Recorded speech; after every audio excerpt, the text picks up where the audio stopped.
Hermanos, Dios los bendiga a todos en el nombre del Señor Jesucristo. Eh, la primera parte de la serie corta, La confianza excesiva en el propio ser, la expuse en una vigilia en donde estuvimos apreciando problemas modernos para la juventud cristiana. En la primera entrega, esta es la segunda, expuse que hay políticas educativas y de contexto legal promovida por algunos sociólogos, psicólogos, educadores, en alianza con grupos de poder político, que hace muchísimos años está impulsando un quiebre en la conceptualización judeo-cristiana clásica en la familia, trama que consiste, entre algunos otros parámetros, de independizar más y más a los hijos de la autoridad paterna, que ha creado despropósitos tales como que en algunos países del primer mundo ya existen leyes que permiten a muchos menores de edad, adolescentes, decidir sobre el aborto sin autorización de sus padres. En el mejor de los casos, simplemente con una comunicación simple a sus padres lo que van a hacer y se terminó. Y también recordé en algún momento de las masas de jóvenes que salen a las calles a marchar, que usan actos vandálicos como medio de protesta sin que sus padres los puedan contener y en muchos casos con apoyo directo de ellos. Y nosotros lo hemos sufrido en nuestro país. La confianza excesiva que se les está impulsando a ellos y el menoscabo a las autoridades no los ha libertado, no los ha mejorado, por el contrario, los ha soldado más al sistema pecaminoso del mundo, y nosotros, los creyentes, tenemos que aprender a cuidar a nuestra juventud para que no sigan el mismo rumbo. Las Escrituras nos advierten sumamente claro de tiempos peligrosos donde justamente se darían estos casos. Advertencia, por ejemplo, descrita en 2 de Timoteo, capítulo 3, versículo del 1 al 4, repito, que ya estamos viviendo. Búsquelo, por favor. 2 de Timoteo, capítulo 3.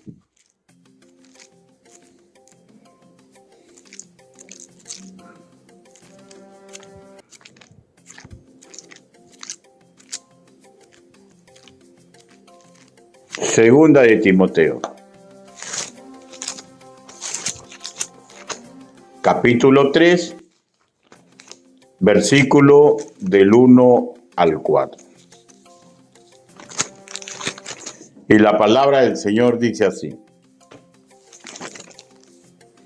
también debes saber esto, que en los postreros días vendrán tiempos peligrosos, porque habrá hombres amadores de sí mismos, ávaros, vanagloriosos, soberbios, blasfemos, desobedientes a los padres, ingratos, impíos, sin afecto natural, implacables, calumniadores, intemperantes, crueles, aborrecedores de lo bueno, traidores, impetuosos, infatuados, amadores de los deleites más que de Dios, que tendrán apariencia de piedad, pero negarán la eficacia de ella, y a estos evita. Palabra de Dios. Permítame que lo guíe en una oración congregacional. Bendito Padre Celestial, Señor, hay una ardua lucha, mi Dios Santo, que realizamos nosotros como sus hijos, como sus enviados, Señor, para cultivar a nuestra juventud, para que comprenda y asimile que los modelos del mundo solamente le van a traer desgracias, Señor. Ayúdenos, Padre, para tener el semblante de correctos educadores e imitadores suyos, Señor, para que nuestra juventud aprenda a aquilatar la forma de hacer que a usted le agrada. Así le suplicamos, así le pedimos, en el nombre del Señor Jesucristo. Amén. Ante este tremendo problema que se vive, en base a la primera parte de la carta del apóstol Pedro en el capítulo 5, habíamos entregado aquella vez un modelo eclesial que debería de ser replicado en casa por los que son creyentes, sea que esos creyentes sean los padres, sea que esos creyentes sean los hijos, sin importar que los padres o los hijos no lo sean. Explico. Padres creyentes, no interesa que su hijo sea incrédulo, sea creyente, el modelo es válido. Y si un hijo creyente, sus padres no lo son, no interesa. El modelo que presenta en Primera de Pedro, capítulo 5, del 5 al 11, sigue siendo válido. Vivir, hermanos míos, en este modelo ideado por el Altísimo es urgente. Recordemos lo que ya se enseñó en Primera de Pedro, capítulo 5, versículo 5, en su primera parte. Igualmente, jóvenes, están sujetos a los ancianos y todos, sumisos unos a otros, revestidos de humildad. Y dijimos que este accionar atrae la bendición de Dios y en camino contrario la aleja. Sobre esto último versa la segunda parte del mismo versículo, porque Dios resiste a los soberbios y da gracia a los humildes.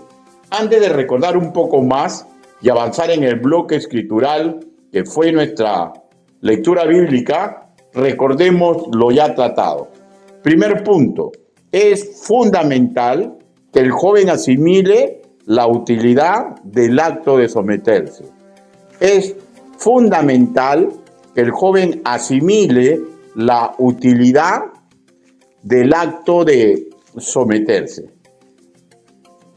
Cuando doctrinamos sobre Primera de Pedro, capítulo 5, versículo 5, en su primera parte, afirmamos que esa sujeción que se solicita en lo eclesial para con los oficiales de la iglesia, ancianos, ministros, obispos, pastores, o como dice Apocalipsis, ángeles, tiene que ver, como indica el término, la acción, el acto de sujetarse. Ello nos remonta al vocablo del griego koiné, hupotazo, que es un término castrense.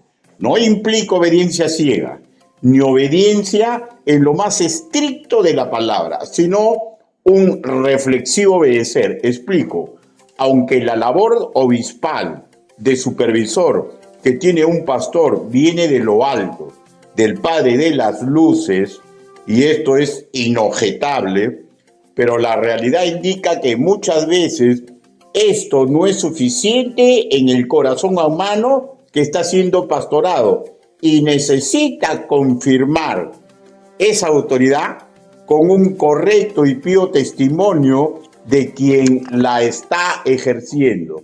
Y esto se da con la actitud pastoral. Versículo 2, versículo 3.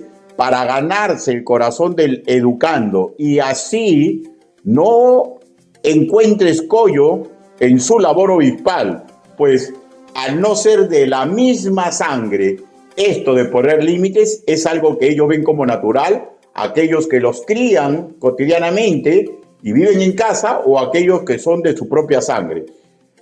Dicho joven no siente como natural dicha autoridad para que le ponga mis límites. Estoy hablando del pastor. Por tanto, el apacentar pastoral, que volvemos a repetir, volvamos a leer, Primera de Pedro, capítulo 5, versículo 2,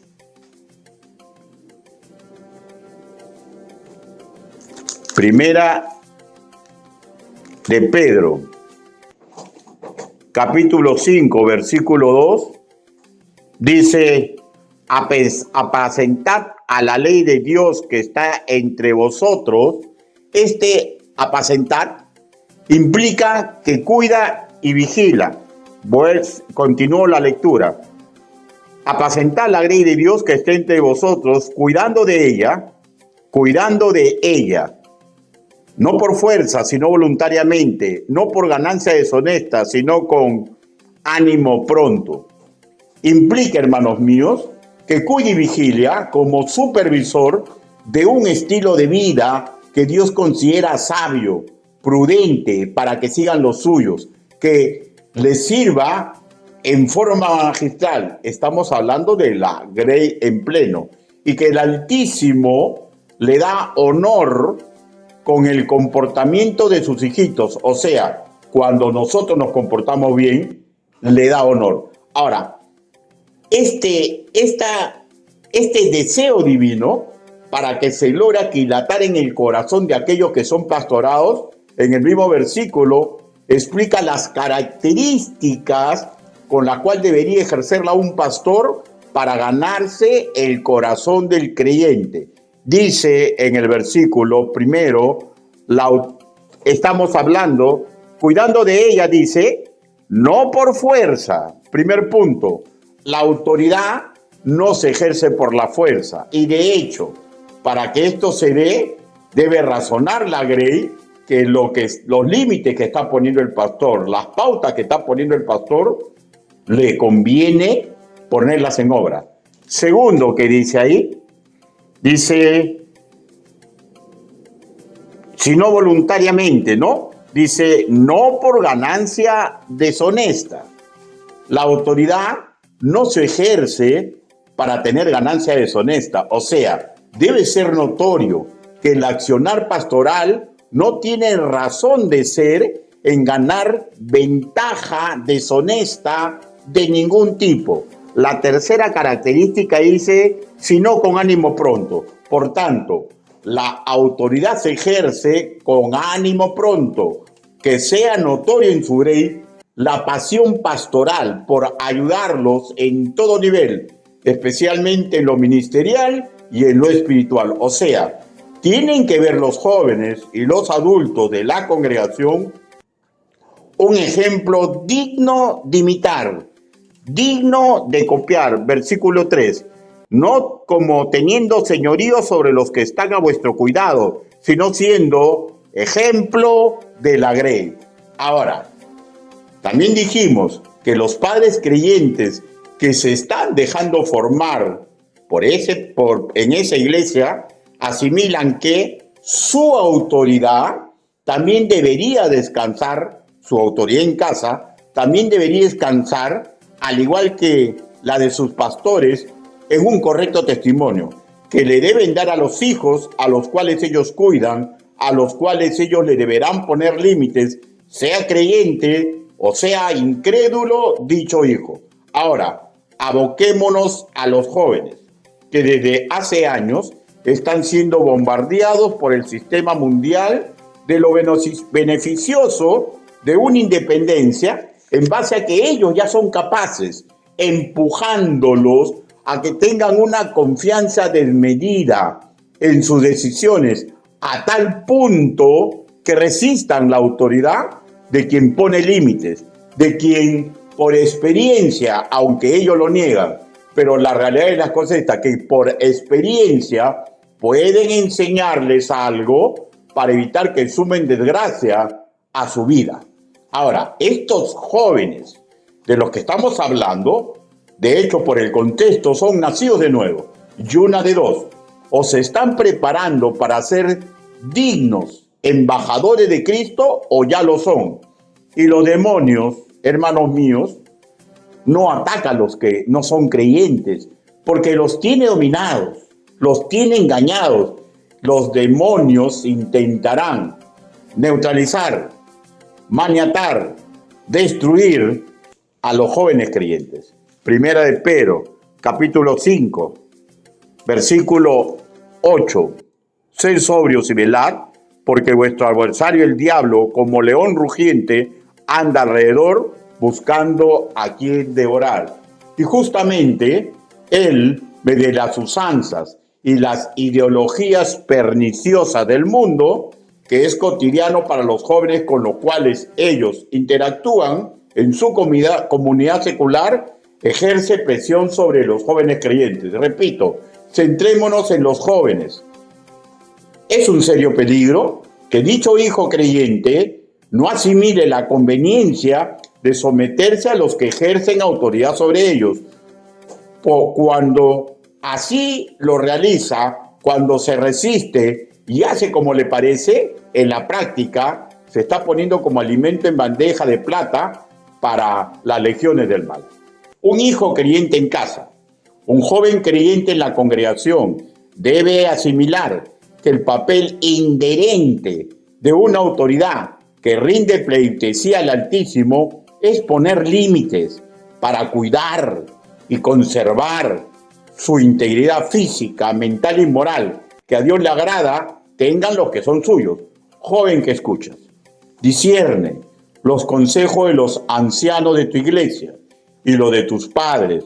Joven que escuchas, acepta los límites que tus pastores y padres te ponen, no solo por tu bien presente, porque dicho padre, dicho pastor, está preocupado por tu futuro, pues por conocimiento de la palabra del Señor, o por experiencia vivida, o sentido común, se dan cuenta de situaciones que generalmente un joven, por más brillante que sea, aún no aprecia en su real dimensión.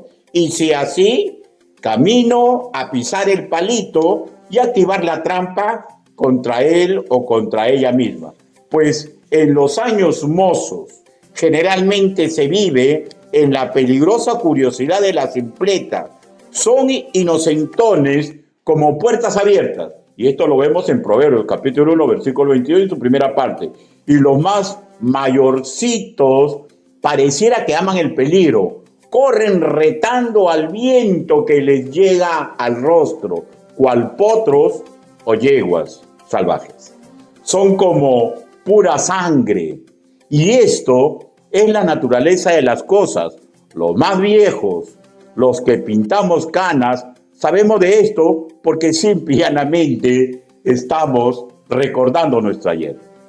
Pero por favor, porque pintemos canas, no nos confiemos, porque en nosotros puede volver a aflorar si descuidamos groseramente nuestra intimidad con Dios, el correr salvajemente por la pradera.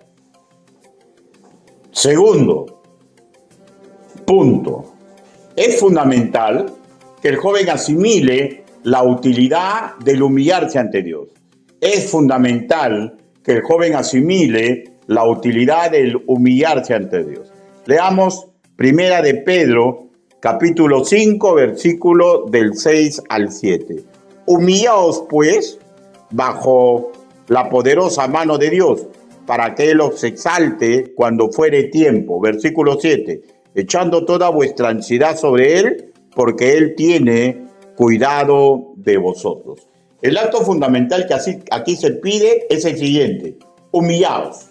En el griego koiné, el vocablo tapeino, que define el acto de considerarse menos que otro. Por tanto, ponernos debajo de quien nos estamos humillando, para que guíe imperativamente nuestro centro del control. ¿Quién es el sujeto que tiene que tener nuestra humillación, nuestra obediencia? Sabemos que Dios. En la escritura que estamos trabajando afirma bajo la poderosa mano de Dios. Después explicaré el término. El humillarse guarda relación con la petición de ser humildes que se da en el versículo 5. El ser humilde implica darnos poca importancia mental. No habla de condición económica ni social. Habla, según el griego koiné, de darnos poca importancia mental, como que hay una idea mejor, lo que hace que nuestra actitud se adecue a la de otro que consideramos mayor y más sabio. Este acto es generalmente muy resistido por un orgulloso, por uno que está sumamente seguro de su propia capacidad. Y aquí calza por naturaleza típica los más jóvenes, que desean luchar contra el viento que les llega a la cara, que creen demasiado en su fuerza física, en la lozanía de sus años, en la capacidad analítica de los años mozos. Y esto, hermanos míos, no es algo raro, solamente es naturaleza. Así somos los seres humanos. Ahora, un joven creyente que está siendo correctamente enseñado no puede negar esta idiosincrasia típica de nuestra raza, pero a su vez, a mérito de la educación que está recibiendo, ¿ya? Y a mérito del espíritu que vive en él, que le va aclarando el panorama, comienza a ver claro la ventaja de humillarse ante Dios, pues sabe que es inmensamente superior a él en todo. De otro lado, recordemos que humillarse no emparenta simplemente con llorarle, pidiéndole algo. Implica el humillarse el convencimiento y la acción de doblegarnos ante él, ante su mejor forma de hacer, ante su mejor forma de resolver el conflicto, ante su mejor forma de crear la oportunidad que estamos buscando. De ahí la figura antropomorfa bajo la poderosa mano de Dios, una forma de hacer reaccionar a nuestra mente que en las manos del alfarero divino, o sea, en su poder, en su potencia, bajo su autoridad y capacidad, ningún vaso humano se ha estropeado nunca. Por lo contrario, esculpe vasos de honra.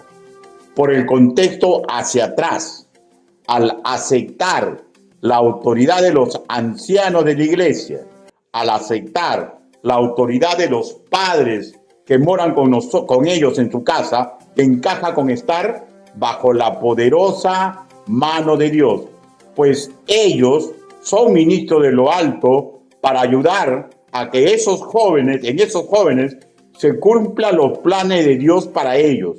Por eso se le delega autoridad para su bien. Y aquí deseo parar y doctrinar que salirse de la poderosa mano de Dios es cuando intentamos realizar logros, cumplir expectativas, adoptar estilos de vida fuera de la visión divina, que no solo estanca el crecimiento espiritual de quien así proceda, sino, escúcheme, por favor, joven, sino que también detiene la bendición perfecta que estaba proveído para él y para ella. Muchas de las cosas que no se logran cuajar es porque nos hemos salido de la poderosa mano de Dios. Muchos de los problemas que sufrimos y que para resolvernos nos salimos de la poderosa mano de Dios, habla de una impaciencia que es nociva para que Él nos exalte cuando fuera tiempo. La impaciencia, hermanos míos, es un demérito de comportamiento muy típica de los años mozos y en quienes, aunque peinando canas, no confían plenamente en Dios. Actitud contra la cual debemos de luchar para no echar a perder los planes perfectos de Dios para cada una de nuestras vidas. Un humilde suele doblegarse ante Dios esperando en Él, en sus métodos, en sus límites prácticos. Un soberbio toma la rienda de su vida y termina entorpeciendo todo. Probablemente un tiempo viva una ilusión, pero en algún momento, escúcheme por favor, se dará cuenta de su error y empezará la pesadilla. Claro, que sufrimos cuando esperamos en Él. ¿Quién podría dudar eso? Por ello, el apóstol Pablo, inspirado por el Espíritu Santo, escribió el versículo que continúa, versículo 7. Echando sobre vuestra ansiedad, sobre Él, porque Él tiene cuidado de vosotros. Llorarle, pidiéndole algo o abriéndole nuestro corazón por el dilema que nos atormenta. Por sí solo, repito, por sí solo no implica que nos estamos humillando, implica lo que es, emociones que derramamos ante el trono de la gracia, esperando la consolación divina. Segunda de Corintios, capítulo 1, versículo 4. La humillación plena, la que le agrada a Dios, es cuando aceptamos hacer como dice en su palabra y no como deseamos hacer para lograr ese deseo o para solucionar esa crisis que estamos pasando. Es cuando reconocemos que su forma es infinitamente mejor que la de la nuestra y pasamos a la acción. Lo que nos lleva al tercer punto. Es fundamental que el joven asimile de la ecuanimidad y el trabajar para el Señor es lo que le conviene. Es fundamental que el joven asimile la utilidad de la ecuanimidad y que trabajar para el Señor es lo que le conviene. Leamos Primera de Pedro, capítulo 5, versículo 8. Sed sobrios y velad. Sed sobrios y velad. Esto es lo que se pide. ¿Por qué? Porque vuestro adversario, el diablo, como león rugiente, anda alrededor buscando a quien devorar. Se les pide a dicho joven, que ya es un embajador de Cristo, o se está preparando para hacerlo, porque mora en él el Espíritu de Dios, que procure, que adquiera dos actitudes. Primero, que sea sobrio. En el griego koiné, nefo, que implica sea centrado, discreto, prudente, cauto. Ojo que no estoy diciendo que no sea alegre, ¿ya? Estamos diciendo que esté lejos de actitudes emocionales y locas que, por ejemplo, simbólicamente son registradas, ¿no?, con los que consumen bebidas alcohólicas. Se le pide, por tanto, ecuanimidad, un rasgo de dominio propio, de hecho, en base a lo que doctrina la palabra del Señor. Y la segunda actitud que se le pide es que vele, que implica esté despierto. Figura literaria de quien espera la segunda venida del Señor, pero trabajando para Él.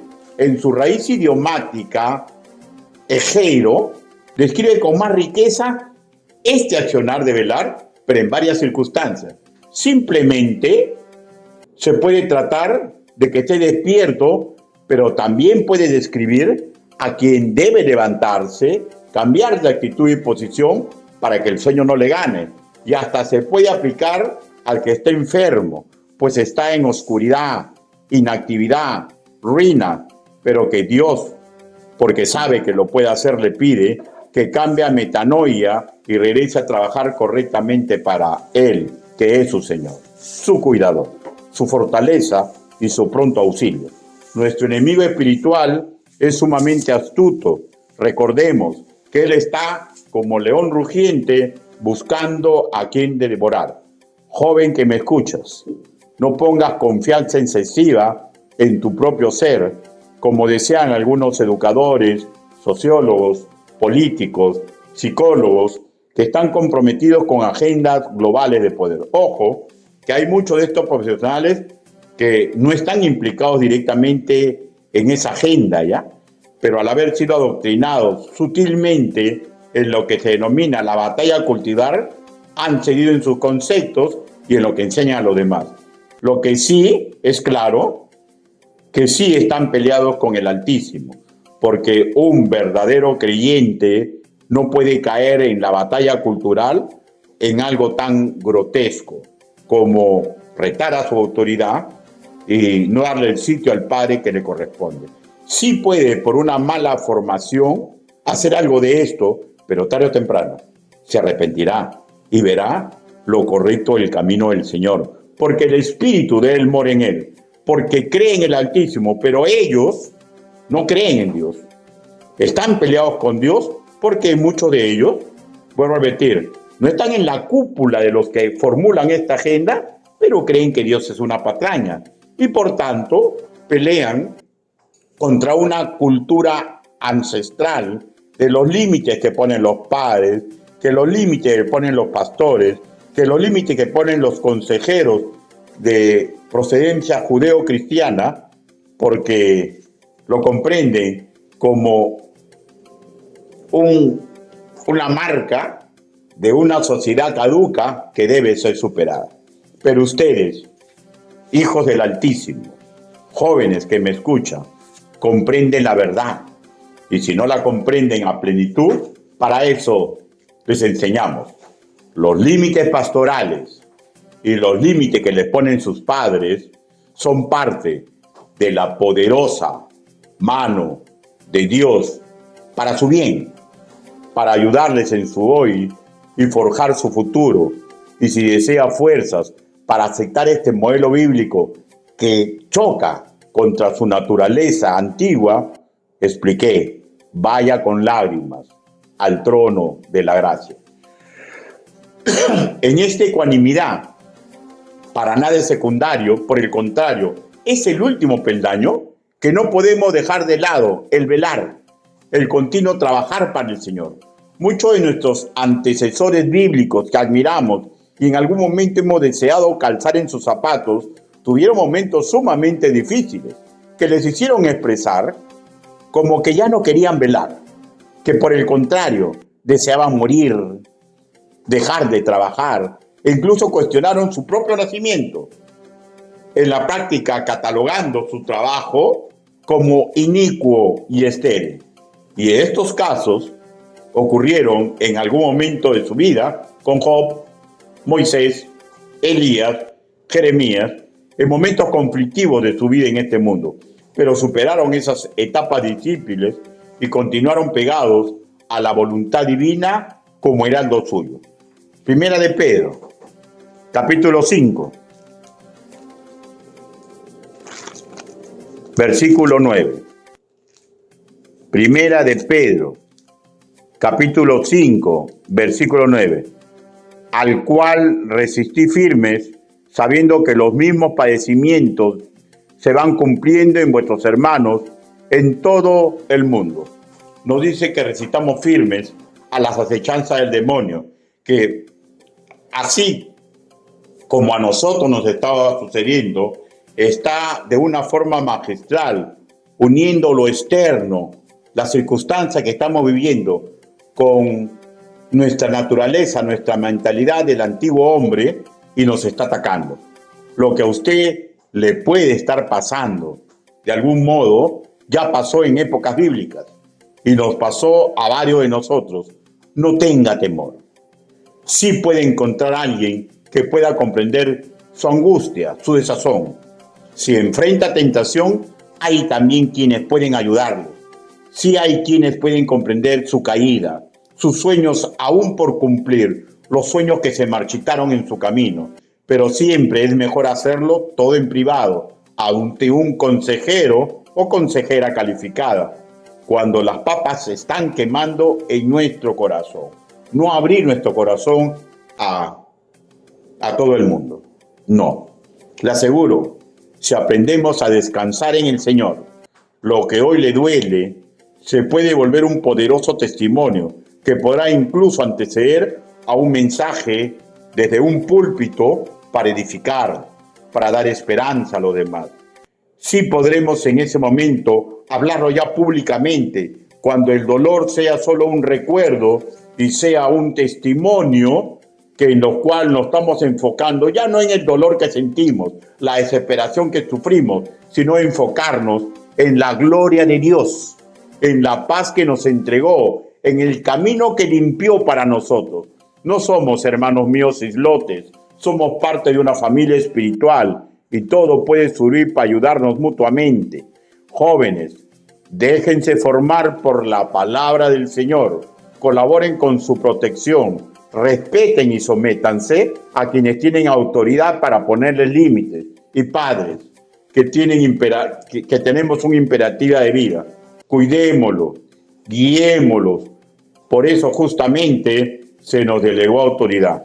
Casi para terminar diré que sé muy bien que a ninguno de nosotros nos gusta que nos pongan límites. Pasó conmigo, con mis pastores, con mis padres, y créame, lo mismo sucedió con sus progenitores, pues es parte de nuestra naturaleza caída. A casi nadie en su carne le gusta consejos imperativos que dan consejeros y consejeras, y sé que muchos se alejan de quien no les da la razón. Esto es una vieja usanza con la cual deberemos convivir y que no nos debería hacer decaer demasiado a los que ocupan las trincheras en su congregación, porque el mandato es imperativo. El atalaya que vio la tropa enemiga y no toca la trompeta pone en peligro a su congregación, pero el atalaya que toca la trompeta no pasará la sangre sobre su cabeza y ayudará a aquellos que se pongan prestos. Pero la verdad que sí duele cuando alguien no acepta los consejos o los límites que les ponemos, porque lo hacemos con mucho cariño, con mucho amor, porque solamente estamos cuidando su presente y su futuro. Concluyamos. Recordemos que, primero, es fundamental que el joven y todos los creyentes en Cristo Jesús asimilemos la utilidad del acto de someternos cuando corresponda. Segundo, es fundamental que el joven y todos los creyentes en Cristo Jesús asimilemos la utilidad del acto de verdaderamente humillarnos ante Dios. Tercero, es fundamental que el joven y todos los creyentes en Cristo Jesús asimilemos la utilidad de la ecuanimidad, especie de dominio propio, y el trabajar para el Señor. Para casi terminar, por favor, busquemos Primera de Pedro, capítulo 5. Primera de Pedro, capítulo 5, versículo del 10 al 11. Leámoslo, por favor. Mas el Dios de toda gracia, que nos llamó a su gloria eterna en Jesucristo, después que haya padecido un poco de tiempo, Él mismo perfeccione, afirme, fortalezca y establezca. A Él sea la gloria, el imperio, por los siglos de los siglos. Los padecimientos, las pruebas, las disciplinas, que no nos aparten del camino ni de la ruta correcta, porque Dios las utiliza para nuestra perfección. Joven que me escucha, usted es el futuro de esta congregación o de otra, donde el Señor probablemente lo llevará. Aléjese y alejémonos todos los creyentes de mensajes como canto de sirena, de que no importa lo que hagamos, a Dios sí le importa, y también a los que nos aman bien. Jóvenes,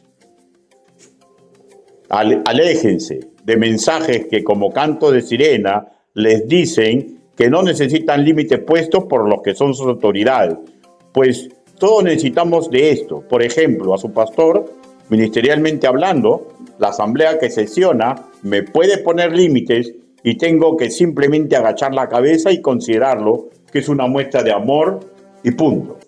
Asimismo en lo familiar, mi esposa, mi igual, mi otro yo, la que me ayuda a aprender a ayudar muy sabiamente y con mucho respeto, me puede poner límites y tengo que asimilar que es por amor y que el Señor la está usando para mi bien. Piensen, razonen, disciernan. Lo mismo con los padres y progenitores. Lo bueno para un pastor también es bueno para su grey. Oremos. Bendito Padre Celestial, Señor, sabemos que el enemigo viene por nuestros jóvenes y sabemos que nosotros tenemos que ser ejemplo digno de imitar para ellos.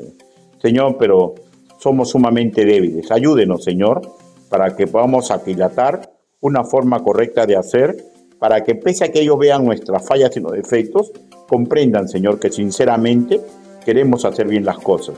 Ayude a los jóvenes, Señor, para que comprendan, Señor, que no les ponemos límites porque somos malos, sino que nos preocupa su presente y su futuro. Ayúdenos a todos, Señor, para hacer un ejemplo correcto en el mundo caído que hace tiempo desechó la autoridad, Señor, como algo útil para su vida. Así le pedimos, así le suplicamos, en el nombre del Señor Jesucristo. Amén. Hermanos, Dios los bendiga.